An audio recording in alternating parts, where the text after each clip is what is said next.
तारीख रात को देश में पहली बार गिरफ्तार हुआ हो, गिरफ्तारी हुई हो मेरे संज्ञान में। ये मुझे लगता है ये पहला घटना है और मुझे लगता है इस घटना को अंजाम देने में कहीं ना कहीं राजभवन भी शामिल है और मुझे इसका आभास था अध्यक्ष महोदय।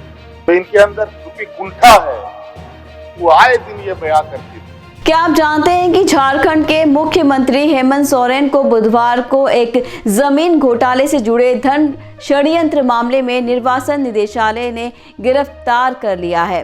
क्या आप जानते हैं कि उनसे पहले उनके पिता शिबू सोरेन और मधु कोड़ा भी गिरफ्तार हुए थे। क्या आप जानते हैं कि झारखंड के राजनीतिक इतिहास में ये तीसरा मामला है जब एक मुख्यमंत्री ही नहीं बल्कि एक आदिवासी जननेता भी गिरफ्तार हुआ है।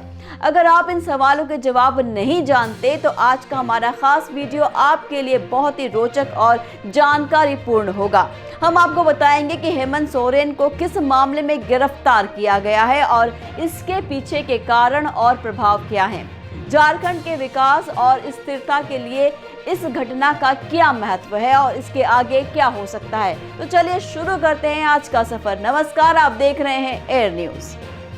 हेमंत सोरेन को एक जमीन घोटाले से जुड़े मामले में गिरफ्तार कर लिया गया है जिसमें उन्हें 200 करोड़ रुपए की रिश्वत लेने का आरोप है। इस मामले में अब तक 14 लोगों को गिरफ्तार किया गया है, जिनमें उनके भाई बसंत सोरेन, उनके साथी विधायक विनोद पांडे, उनके निजी सचिव अभिषेक चौबे और उनके दोस्त राजेश गुप्ता शामिल हैं।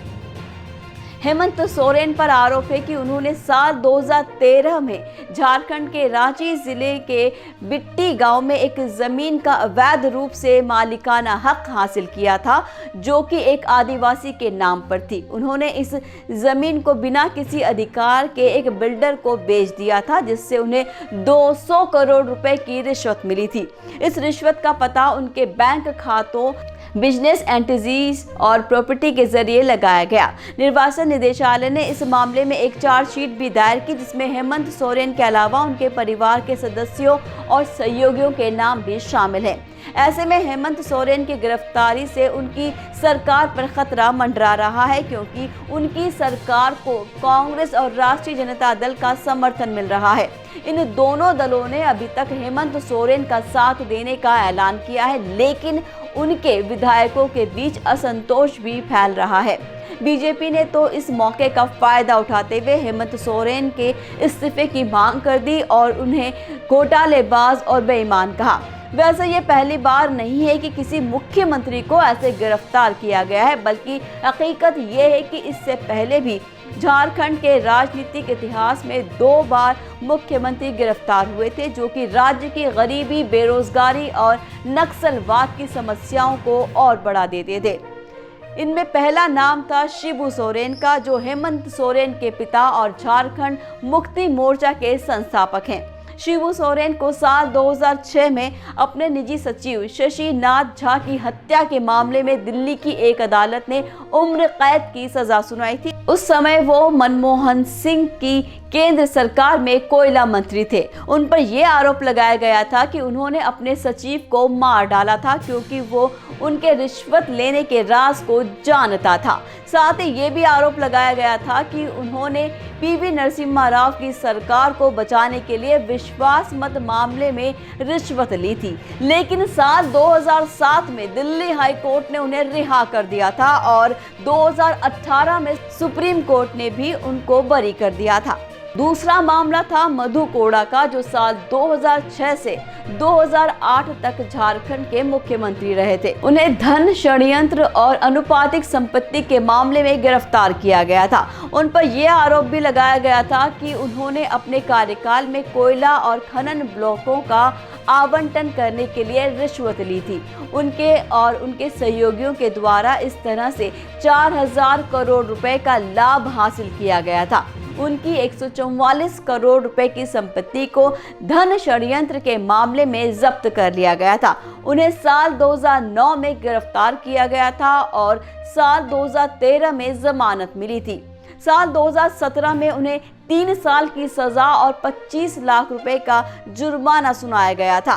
उन्हें 4 और मामलों में हवाला, लेन देन और अनुपातिक संपत्ति का दोषी पाया गया था। आपको बता दें कि हेमंत सोरेन की गिरफ्तारी से झारखंड की राजनीति में एक नया मोड़ आया है, जो कि राज्य के विकास और स्थिरता के लिए बहुत ही महत्वपूर्ण है। हेमंत सोरेन की गिरफ्तारी से उनकी सरकार का भविष्य अनिश्चित हो गया है और उनके गठबंधन के साथी भी असुरक्षित महसूस कर रहे हैं। बीजेपी ने तो इस मौके का पूरा लाभ उठाने की कोशिश की है और उन्हें घेरने का प्रयास कर रही है।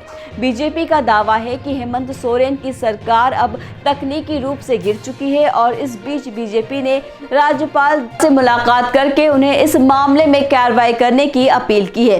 इसके अलावा हेमंत सोरेन की गिरफ्तारी से झारखंड की जनता को भी एक संदेश मिला है कि उनके चुने हुए नेताओं का चरित्र और ईमानदारी कितनी महत्वपूर्ण है।